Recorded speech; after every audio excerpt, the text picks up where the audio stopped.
सगळं काही सेफ होतं. शिंदे फडणवीस सरकारमध्ये बहुमताचा आकडा क्रॉस करून 15 ते 20 आमदार जास्तीचे होते. पण असं असूनही अजितदादांची युतीमध्ये एंट्री झाली. युतीची महायुती झाली. मलाईदार 10 खाती दादांच्या राष्ट्रवादीकडे गेली. खरं तर शिंदेची बार्गेनिंग पॉवर कमी करण्यासाठीच भाजपनं टाकलेला हा डाव होता, अशी तेव्हा बरीच चर्चाही झाली. पण आता विधानसभेचा निकाल लागल्यानंतर हे क्लिअर कट दिसतंय की अजितदादांना सोबत घेऊन शिंदेचा पॉलिटिकल गेम करायचा, हाच तर मुळात भाजपचा प्लॅन नव्हता ना. लोकप्रिय मुख्यमंत्री म्हणून प्रचारातच हवा करून घेणाऱ्या शिंदेंना आता मुख्यमंत्रीपद सोडाच, पण त्यांच्या प्रतिष्ठेला मानवेल असं अर्थ, गृह यांसारखी महत्वाची खाती पदरात पडताना दिसत नाहीत. थोडक्यात भाजपचं मिशन अजितदादा आता सक्सेसफुल झालंय. पण खरं शिंदेच्या प्रतिष्ठेला नख लावण्यासाठीच अजितदादांना महायुतीत इन करून घेण्यात आलं होतं का?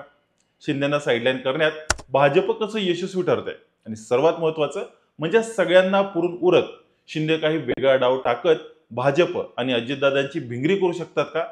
सर्वच प्रश्नांची उत्तरे इंटरेस्टिंग आहेत, पण त्यासाठी हा व्हिडिओ शेवटपर्यंत पाहावा लागेल. हॅलो, मी शुभम आणि तुम्ही पाहताय हॅलो महाराष्ट्र. 2 जुलै महाराष्ट्राच्या राजकारणाला अधूनमधून हादरे बसत होते. तसाच काहीसा हादरा पहाटे नाही तर भर दुपारी बसला. पण तो हादरा दिला होता अर्थातच अजितदादा पवार यांनी. आपल्यासोबत एका मोठ्या आमदारांचा चमू घेऊन अजितदादांनी उपमुख्यमंत्री पदाची आणि तब्बल 9 आमदारांनी मंत्रिपदाची शपथ घेतली होती.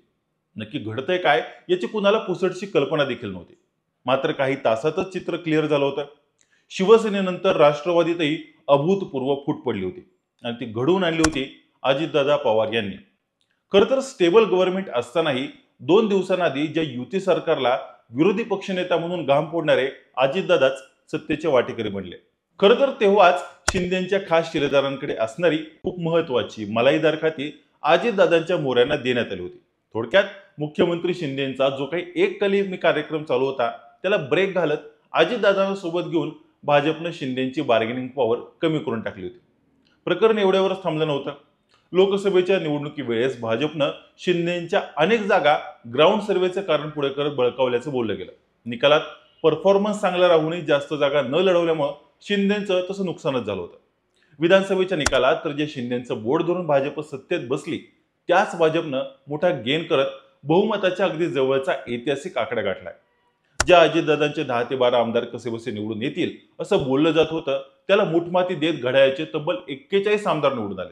त्यामुळं भाजपला अगदी अजितदादांचा पाठिंबा मिळाला तरी स्थिर सरकार बनत असल्यानं आपसुकच एकनाथ शिंदेचं महत्व कमी झालंय.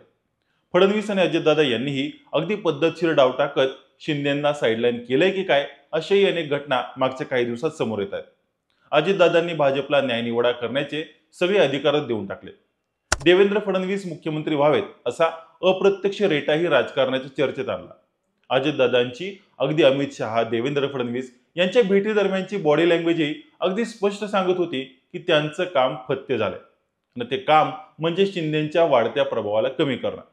होय, अगदी प्रचाराच्या धामधुमीतही भाजपला मतदान करणार नाही, पण आम्हाला मुख्यमंत्री म्हणून शिंदेच हवेत असं लोकांचं जनरल परसेप्शन बनलं होतं. त्यात मराठा मुख्यमंत्री असणं हा एकनाथ शिंदे यांच्यासाठी सर्वात मोठा ऍडव्हान्टेज होता आणि त्याचा फायदा त्यांना होताना पाहायलाही मिळत होता. त्यामुळे निकाल जरी कसाही लागला तरी शिंदेनाच मुख्यमंत्री करावं लागेल असं सगळ्यांनी गृहीत धरलं होतं. पण इथेच देवाभाऊ आणि अजितदादांनी राजकारण पेरायला सुरुवात केली. अगदी निकाल लागल्यापासूनच मुख्यमंत्री हा भाजपचाच अशा चर्चांना, बातम्यांना राजकीय वर्तुळात पाय फुटलं. शिंदेचं नाव उपमुख्यमंत्री पदासाठी घेतलं जाऊ लागलं. दिल्लीत खलबत झाली आणि भाजपचा मुख्यमंत्री होणार यावर शिक्कामोर्तब झाला.